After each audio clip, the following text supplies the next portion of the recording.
welcome to another episode of the When Life Happens podcast. I am your host, William Jackson, and I'm so excited because we have another opportunity to live, learn, and grow together.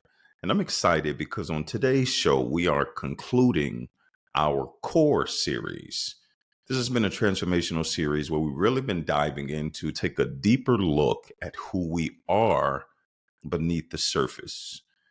You know, a lot of us in our interactions with people and in business and in the things that we're creating oftentimes are surface level. When you walk into a room, 9 times out of 10, if you around your colleagues or people that you ask the surface level questions. Hi, how are you?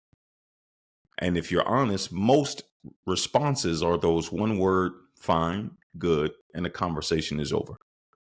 But when we go beneath the surface, much like an iceberg, we see that there is so much beneath the surface operating and going on internally at our core.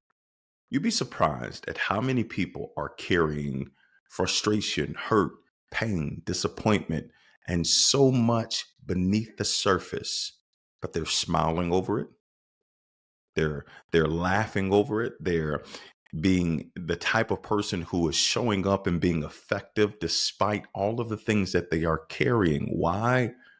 Because we have been trained and developed within a construct that teaches us that we just got to keep pushing. That we just have to keep moving, that everything that you're facing, you got to tuck that away so that you can show up and be effective for other people. But can I tell you, that if you are not in tune with who you are at your core, the core, which is your nucleus, it's your center, it's your foundation of every interaction, every relationship, every business endeavor, everything that you do stems from who you are. I heard a wise man once say, you don't reproduce what you want, you reproduce who you are. And if we don't take an intentional moment to stop, to go beneath the surface, to see what's actually going on at our core, we can run the risk of running into something and crashing, much like the Titanic. Now, I don't know if you've seen the movie. I always pause here because, it's a long movie. It's a long movie. But I just believe, this is just me now, in the freezing cold after the Titanic sank, I just believe that Jack could have fit on the door. That's just me. I feel like that he could have fit on the door, and the both of them could have made it out. Maybe they could have taken turns. I don't know. I don't know. I digress.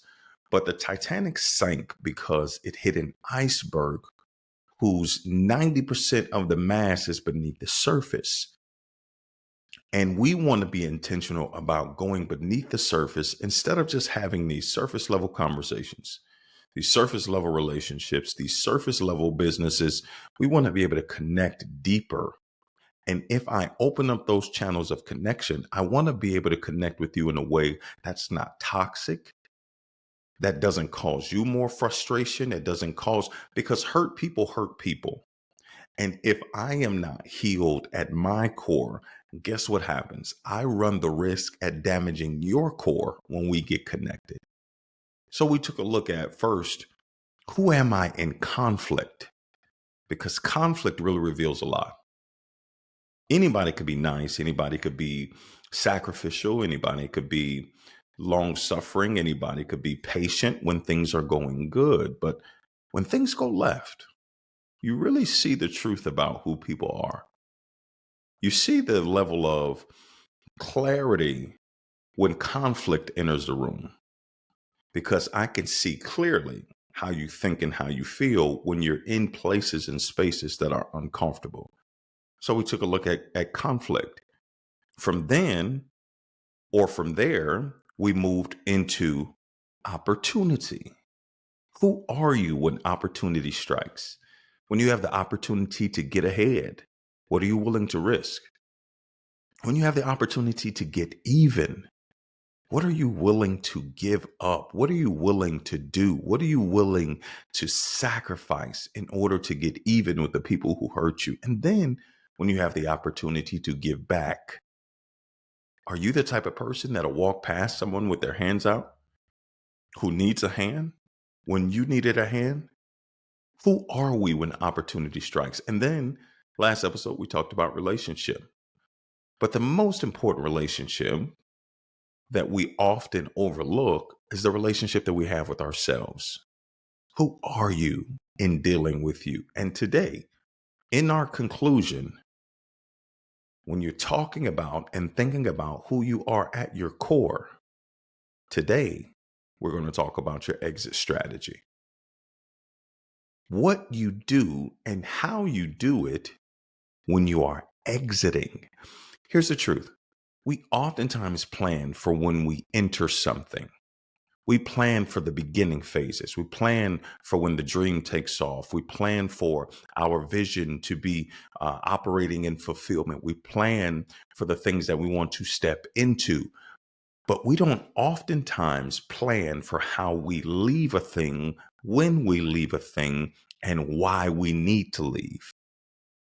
Now, I can probably hear some of you saying, how does this tie into who I am at my core?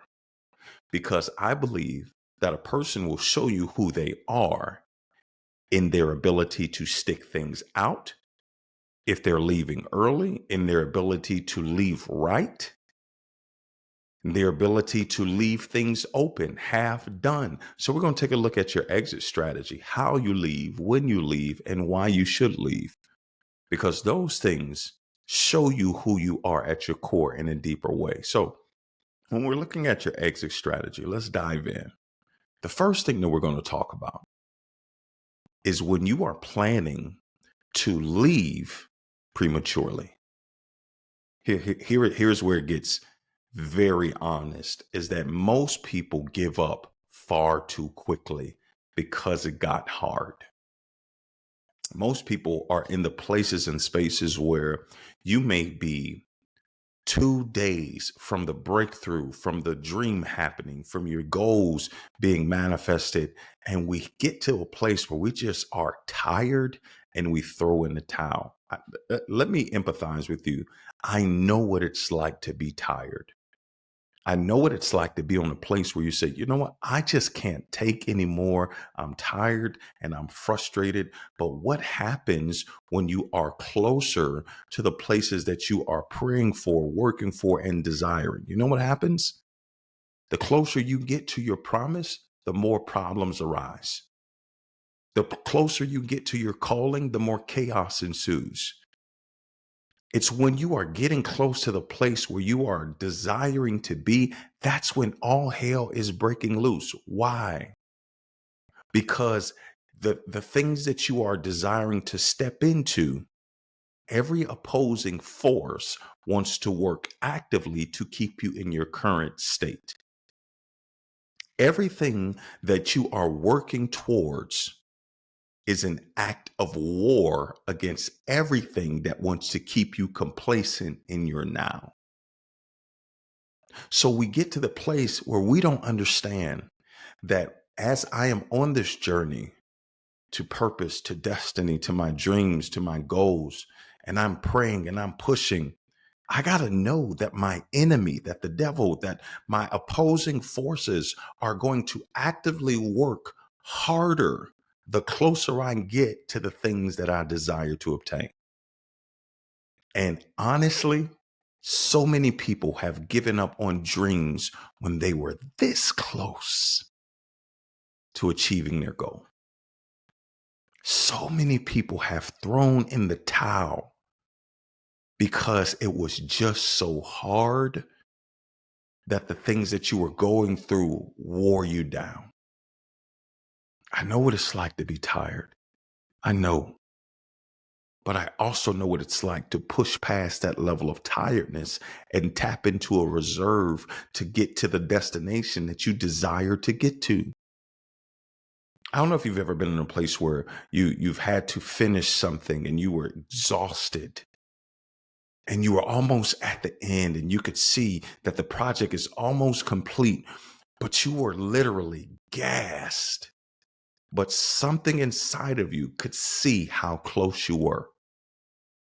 And if you could see how close you are right now, you would find a way to will yourself these next few steps to get to the finish line.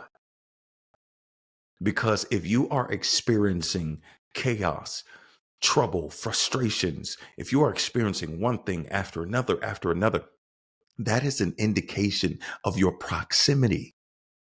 Because the closer you get, the more problems, the more pain, the more frustration, the more stress, the more turmoil. Every time you get closer, it gets more difficult. But if you could see how close you were, you wouldn't throw in the towel. So many people, when we're talking about our exit strategies, the first thing that people do oftentimes is they leave too early. You leave too early, you throw in the towel because it's difficult. We're living in a day and age now where people just don't have a stick-to-itiveness that if it doesn't work on the first try, I'm not trying that again. So many people have done this with relationships. So many people. You tried to open up and express your feelings once, it didn't go right. Guess what? You leave from the opportunity to open yourself up to discuss those feelings again. So many people do this. Well, you tried this, and guess what? This looks like the last thing. So I'm just going to associate this as a red flag, and I'm just going to take this as my exit opportunity. That this is my exit strategy. Whenever I see something that resembles the last thing, I'm going to tuck and run. Can I tell you that is not healthy? Can I tell you that that is not in any way, shape, form, or fashion a recipe for success? Now, there are times where you do have to see and identify places that you are not created for and remove yourself and withdraw immediately. But you can't have a oversensitized perspective of people, of businesses, of anything that you're building, because everything that you connect and build and invest in is going to take work. So many people give up on their resolutions. And we talked about this at the top of the year, where there's literally a day that's dedicated to when people quit. When people quit and give up on their resolutions. Why? Because we want immediate results. Because I want it now. I want success now. I want to get it now. And if I can't get it now, then guess what? I just need to just make sure I'm not wasting my time. We have this over obsession with time where it is the complete focus of everything that we do. I need to hurry up and get it because I'm wasting time.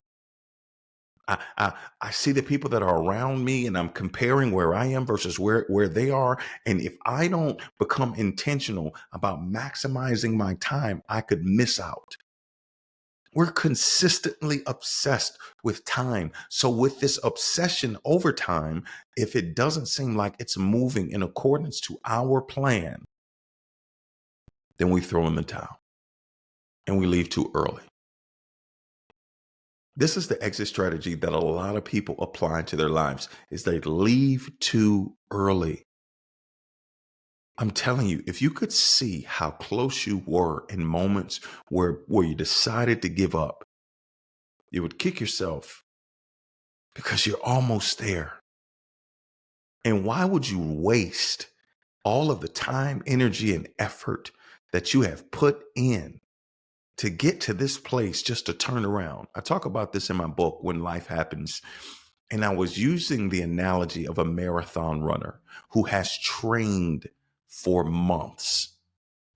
You've trained, you've done the work, you've stuck to your diet, and you're getting ready to run over 26 miles. And while you are in the middle of the race, now you've run this race several times over and you've run it successfully, you've completed it. But when it's race day, when you're actually in the race, you're running, you get halfway and you catch a cramp. Then you are faced with the decision. Do I just stop here and throw in the towel? Or do I turn around and try to go back? Or do I keep going? I know it hurts and I know it's painful and I know it's uncomfortable, but you've put so much work in to get to this point. Why in the world would you stop now? But so many people leave too early. This is a sign of who we are at our core. If at your core, someone is unable to stick to it, to stay patient enough to persevere, then that shows you that there is something that is not healed or has not been developed enough for you to understand, one, in your perspective, that anything that you desire of value is going to take work, is going to take time, it's going to take energy, it's going to take effort. And guess what? Most of all, it is going to take patience. No farmer goes out to plant seed and go back and check every day to see if the harvest has come. Every farmer knows when I plant the seed, there is time, and then there is harvest. And I got to be willing to understand where I am within the process. If I have planted it, I've done the work to dig it up, to dig up the ground. I've done the work to plant the seed. I've done the work to make sure that the soil was ready. I've done the preparation work. I've done the work to make sure that I was in position and I learned what I needed to learn. I gained what I needed to gain. And now in this waiting season, I got to be willing to do the work to wait. See, patience is a virtue, but waiting is something else. And you got to be willing to put the work in to wait. I'm telling you, we leave so quickly because the amount of work that it takes for us to wait oftentimes outweighs the amount of work that it takes to put in to prepare. Because when you're waiting, it's not just a physical position. When you're waiting, it takes your mind, it takes your heart, your heart posture, it takes your physical being of being in a place where you are consistently warring with yourself mentally, emotionally, physically, spiritually. When you are in a waiting period, when you're in a space where you feel like that all the doors are closed and you're standing in the hallway and you're just waiting for one to open up, everything is warring at once. And this is where you have to be intentional to not give up because you got tired of waiting. Because fear is temporary, but regret is permanent. When you give up on something, I can't tell you how many people I've come in contact with who had a dream, a vision, a goal, and they gave up on it and then saw someone turn around and do the same thing that they desired and they achieved the success. You've done the work. Now, my question is, are you willing to do the work, to wait, to see, to be patient, to ride the waves? When you hit a storm, when we're talking about now fishermen, when you're in a storm and the boat is tossing to and fro, imagine being in a storm. Now, I watch shows like the Deadliest Catch. I love the show, Deadliest Catch. And the amount of chaos that happens on a crab fisher boat where they are fishing and for in deep sea fishing for crab and the king crab, and they're out in the Arctic and all of these storms and they have to navigate ice and wind and these 50-foot waves. Imagine if they got out to a point where the waves and the sea and the storm were going crazy. And the captain says, you know what? I'm not going to do this. Nope. Guess what? I'm just going to put this on cruise control. I'm done. And we're not going to navigate this storm. It's over. It's too much. I'm tired. I'm going to bed. Imagine the damage that would happen to everyone that's on the boat. Can I tell you that if you give up too early, everyone that's attached to your vessel of you getting to your place of purpose are in jeopardy? Here's the hard truth. This is bigger than you. The things that God has in store for you to accomplish, it's bigger than you. because you getting to your place of purpose opens the door for the people who are connected to you to have the wisdom, the wherewithal, and the process of how to get to theirs. You aren't just paving the way just to pave a way. You're paving the way for people who are coming behind you. This is why parents are most resilient. Why? Because I have children counting on me. But more importantly, guess what? You got you counting on you. And you need you to make it to the place that you're called to be and not give up too early. So, and when we're talking about our exit strategy, what a lot of people do first is they leave too early. What's another thing that people do when we're talking about exit strategy that reflect our internal posture at our core? Is when people leave situations, oftentimes they leave wrong. You all know someone who left a job, a relationship, a business, who left a conversation, who these are the people who don't have the ability to finish what they've started and proverbially hang up on people all the time. Have you ever been in a conversation where you're talking to somebody and conversation gets heated and they say, I'm done, and just hang up on you in mid sentence? Oh, Jesus. Let me tell you something. That I'm telling you, I am, God has really helped me, right? And I've done the work to make sure that I'm not easily triggered by disrespect. But man, I'm telling you, disrespect used to be a trigger of mine because I don't feel like there's ever a need for it. But when people leave wrong, it's oftentimes disrespectful.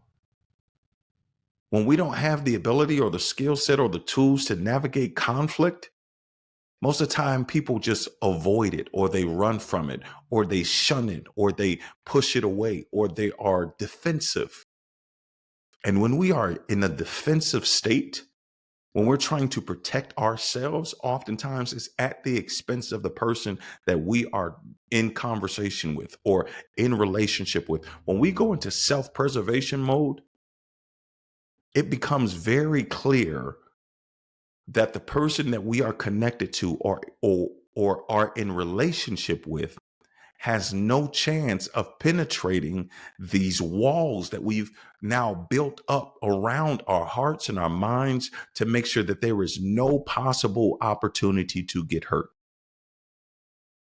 And when we do that, what do? We leave this current situation, this interaction, and now I have closed in and I have retreated to my safe haven, what I deem safe, to my safe haven of internalization. So many people leave stuff wrong. I want you to be authentically you. Yes. I want you to be able to express yourself, but let me be the first to tell you, if you've never heard it before, there is a way to do everything. And most people, when it's time to leave, they have no consideration for who it affects, how they leave. So many people have left business opportunities. So many people have left relationships. So many people have left things wrong and have burned the bridge. And what we don't oftentimes understand is that the bridge you burned could be the very one you need when things circle back around. Because we think that when we leave someone or when we leave something, when we leave a job, that I'm never coming back. But what happens when the same thing that you left horribly, or the same person that you left horribly, now you somehow need? You never know what happens in the future. This is why when you are leaving, it's a sign of your character to leave correctly, to make sure that on my way out, I have the same level of grace that I did when I came in. Even here's the hard truth. Even if you were done dirty, even if you were hurt, even if you were in a place where you were treated poorly, I I realize oftentimes that when stuff starts going crazy and is forcing me into a position where I now have to leave, let me let you know the secret. Oftentimes that's God rescuing you. So even when you are being pulled out of a situation, even when things are toxic, when you have another opportunity, you still have to have a level of grace because one, whatever is going on in this current situation, I realize for me that everything is going to work out for my good. Even the things that were, I can't tell you how many times I've left situations, I stayed silent when people were being disrespectful, when people were being, when they were spreading lies and gossip. I can't tell you how many times I've sat and just had to take it and extend grace to the same people who I knew without a shadow of a doubt were either lying, talking about me, being disrespectful. Now, some people may say, why? Why would you give that grace? Because I realize that every interaction is a seed. Everything I do is a seed. And what I will never do is prevent me stepping into a harvest because I've sown toxic seeds by engaging with people who are either beneath me or who were only designed to get me to a specific place, or who the enemy was using to try to pull me off course.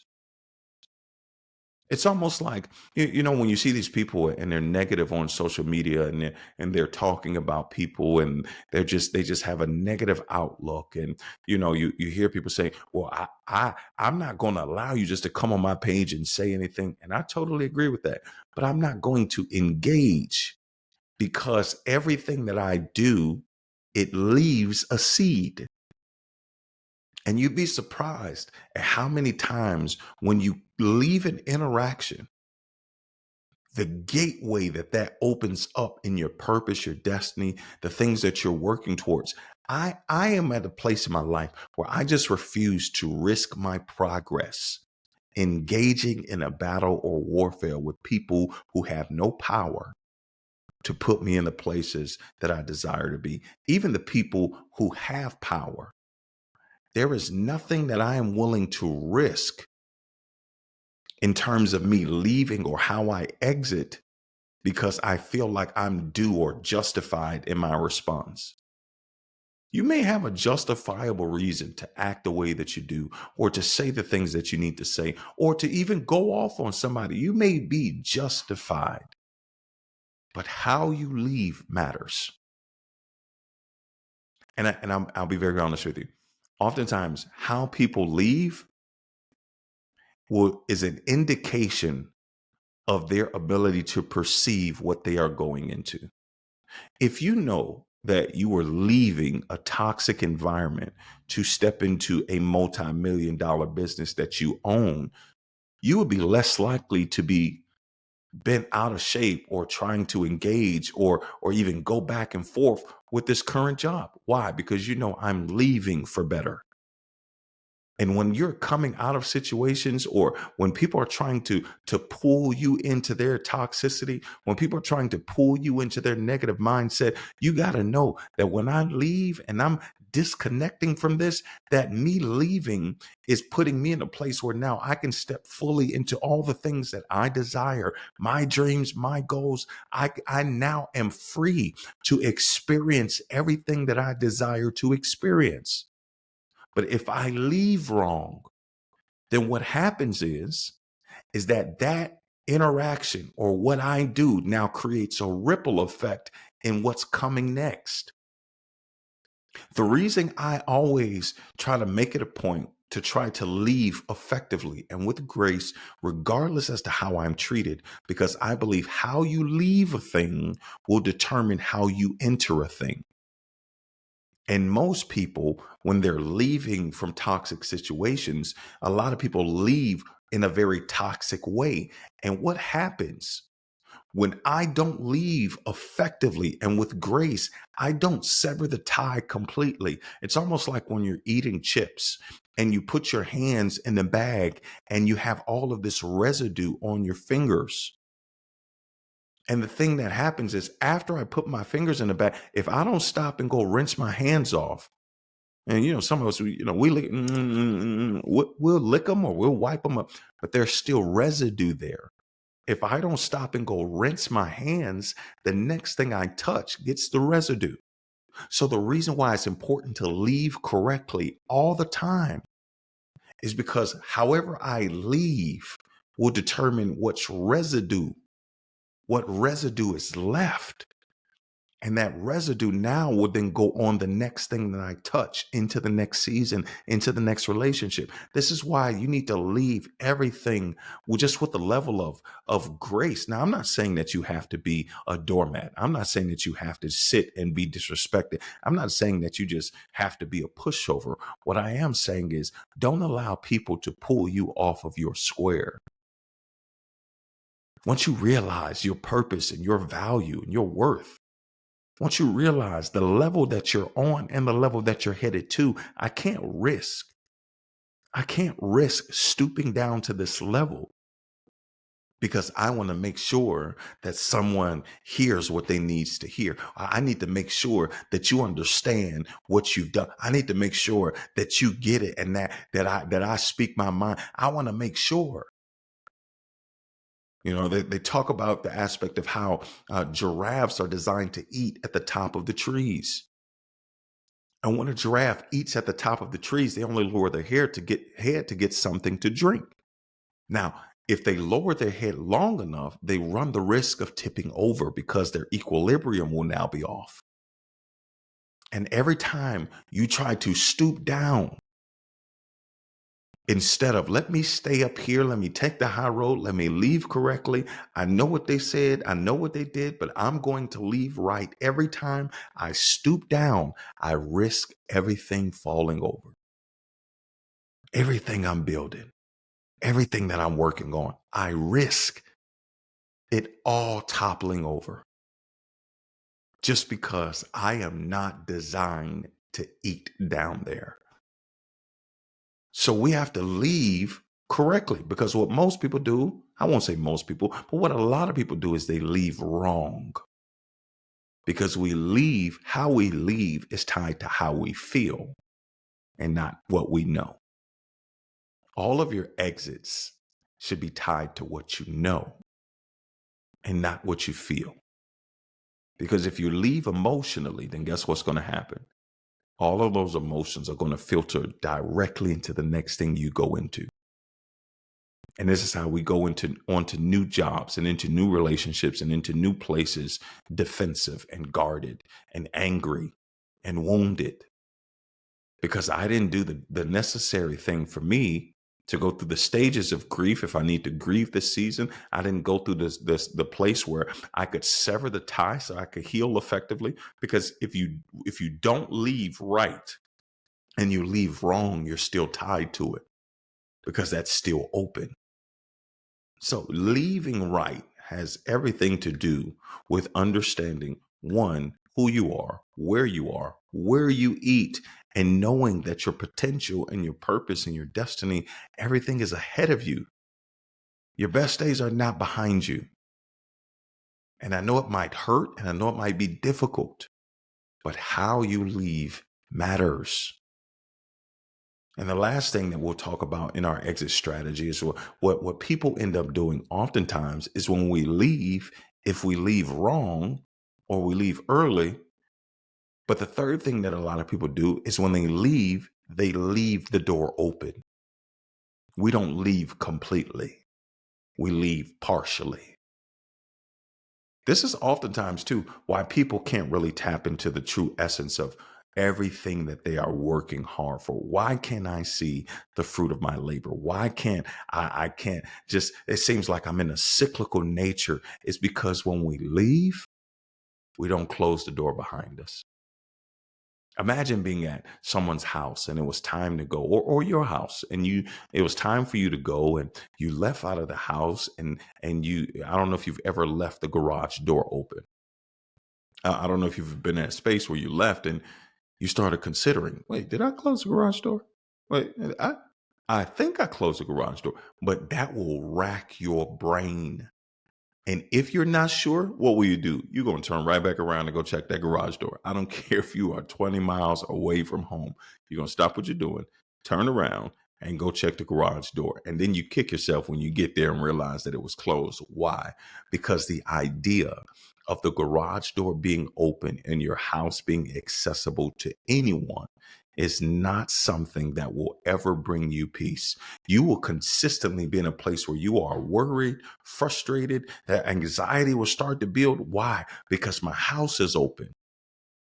And oftentimes, this is how a lot of people leave situations. We leave it open. We don't sever a relationship. We leave open-ended relationships. So someone that may hurt you, or someone that may be toxic, or someone that may be no good for you, we leave, but we don't leave completely. We may disconnect, but we won't block the number. We may leave a certain situation, but then you keep going back and checking up on the thing that you left. The door is open in your mind. Every time you go back to see, what are they doing? I wonder what they're up to. I wonder what they're saying. Every time you go back, guess what happens? You are leaving that door open. And as long as the door is open, you can never move on effectively. As long as that door is open, that person will always have access. This is how people can go and be 10, 15 years removed from a situation, maybe a job experience or relationship. And because they didn't leave completely, when they see certain things or hear certain things, it reignites a certain level of anger or hurt or frustration. Why? Because we didn't leave completely. Oftentimes, I can't heal until I leave completely. Just because you are not in a physical proximity does not mean you close the door in your mind and in your heart. What are the places that are still open? What other access points are still open? Because at your core, if you don't close the door and access points to things and people and situations that were not designed to help cultivate your destiny, you are putting everything internally at risk. It's like a virus to a computer. If you plug the wrong device in or open up the wrong window, everything that you have on your hard drive is at risk. Everything runs the risk of now experiencing a virus that could literally destroy your life's work. Why? Because I had the wrong thing open. So when you are in a place where you say, you know what, this is not a place for me. I cannot be here anymore. I can't be in this place where I'm consistently connected to this. I know that it's time for me to leave. You got to leave all the way. You got to close the door in your mind and in your heart. You got to, if you are not with that person anymore, can I tell you something? Throw away that t-shirt.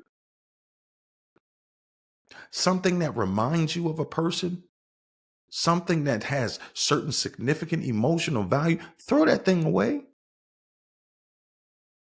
Now, if it's a gift and you don't care nothing about it and there's no emotional attachment, I don't care nothing about that. But what I'm saying is, if you are in a space where there is something that has a significant emotional tie, you got to get rid of it. Why? Because it's keeping the door open. And if it's open in your mind and in your heart and you can't leave completely, you can't heal completely. If you can't leave in a place where you are now closing the access point, if you can't close the door, you can never protect your house.